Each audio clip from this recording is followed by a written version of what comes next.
బాలకృష్ణ డాకు మహారాజ్ మొత్తానికైతే రేపు రిలీజ్ ఉంది. అయితే గత 2-3 రోజుల నుంచి సినిమా మీద విపరీతమైన బజ్ అనమాట.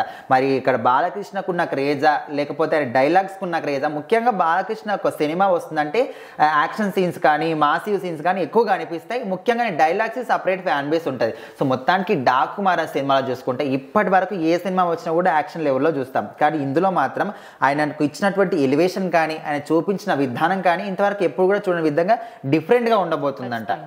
అంటే ఈ సినిమాకి సంబంధించి బాబీ కూడా ఆయన ఎంతైతే చేయాలనుకున్నారో అంతకు మించే ఎఫర్ట్ పెట్టారు. అండ్ అదే విధంగా ఈ మధ్య కాలంలో సినిమా దబిడి దిబిడి గురించి మాట్లాడుతున్న అవన్నీ పక్కకు పెడితే మనకి నార్మల్గా కొంతమంది ఎవరెవరైతే సినీ క్రిటిక్స్, బాలీవుడ్ సినీ క్రిటిక్స్ కొంతమంది సినిమా చూసిన వాళ్ళు రివ్యూ ఇచ్చినప్పుడు కూడా డాకు మహారాజ్ అల్టిమేట్ ఉండబోతుంది, ఖచ్చితంగా ఈ సినిమా హిట్ అవుతుంది. అండ్ దబిడి దిబిడి సాంగ్ మీకు నార్మల్గా విన్నప్పుడు నచ్చకపోవచ్చు కానీ సినిమా థియేటర్లో మాత్రం ఖచ్చితంగా నచ్చుతుంది. ఈ మధ్య మీరు గుర్తుంటే సరైనోడు కాదు సరిలేరు నీకెవ్వరిలో మనకి కొన్ని సాంగ్స్ ఉంటాయి. అదే విధంగా రీసెంట్ గా వచ్చిన కూర్చుని మత్తబెట్ట అనుకోవచ్చు.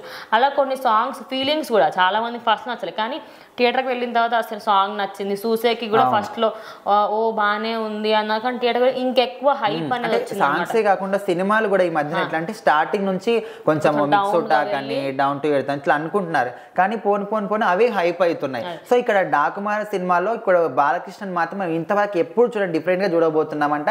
ఓన్లీ యాక్షన్ మాస్ సీన్సే కాకుండా ఇటు ఫ్యామిలీ డ్రామా కావచ్చు, ఫ్యామిలీ ఎంటర్టైన్మెంట్ కావచ్చు, ఎమోషన్స్ కావచ్చు, ఫన్నీ అన్ని కూడా మిక్స్ అయి ఉండబోతున్నాయని మనకు బాబీ చెప్పాడు. సినిమా పైన చాలా ఎక్స్పెక్టేషన్స్ ఉన్నాయండి. ఖచ్చితంగా టికెట్స్ పెంచినా పెంచకపోయినా నాకు ఏం ఫరక్ పడదు. టికెట్స్ నార్మల్ రేట్ ఉన్నాయి, ఇంకా అది కూడా ఒక విధంగా దీనికి బెనిఫిట్ అవ్వచ్చు. అండ్ ఇంకోటి ఓవర్సీస్ లో గేమ్ చేంజర్ కంటే ఎక్కువగానే థియేటర్స్ ఓపెన్ చేశారు, అది కూడా ఒక విధంగా దానికి ప్లస్ పాయింట్ అవుతుంది. ఎందుకంటే గేమ్ చేంజర్ కంటే ముందే దీన్ని ఓపెన్ చేశారు, అలా దీనికి ప్లస్ పాయింట్స్ ఎక్కువగానే ఉన్నాయి. అండ్ సినిమాకి సంబంధించి స్టోరీ కూడా కొంచెం ఒక డిఫరెంట్ స్టోరీని తీసుకున్నాము. సెకండ్ పార్ట్ లో ఆయన ఫ్లాష్ బ్యాక్ చూపించడము, అండ్ ఈ మధ్య కాలంలో ఇలాంటి కొంచెం ఒక డిఫరెంట్ కాన్సెప్ట్ రాలేదు అని చెప్పి చూడాలి. మరి తమనిచ్చిన మ్యూజిక్ కూడా ఆయన కూడా చెప్పాడు నిన్న రీసెంట్ ఒక ప్రెస్ మీట్ లో, ఖచ్చితంగా ఈ డాకు మహారాజ్ సినిమాలో మీరు మ్యూజిక్ కానీ బీజిఎం విన్నప్పుడు ఎవ్వరు కూడా థియేటర్ లో కూర్చొని సినిమా చూడరు, ఖచ్చితంగా ఈలలేస్తూ డాన్స్ చేస్తారు. ఆ థియేటర్ లో ఉన్న బాక్సులు మాత్రం బద్దలైపోవడం ఖాయం అనే విధంగా బాబీ కూడా అసలు బీభత్సం, ఊచకోత ఇలాంటి వాట్స్ ఉపయోగించాలంటే మరి బాలేబాబు సినిమా ఎట్లా ఉండబోతుంది